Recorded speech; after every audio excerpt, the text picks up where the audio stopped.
काम करता है।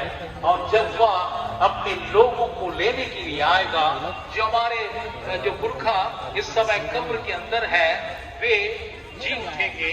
और अब जो जीवित हैं, तो सिंपल वर्ड में बोलता हूं मैं, परमेश्वर का स्वभाव का जाना और शैतान का स्वभाव का आना, ये है आत्मिक मृत्यु। आदम और हवा ने परमेश्वर की आज्ञाओं को नहीं मानी, और जिसके कारण से पाप का जन्म हुआ, और पाप में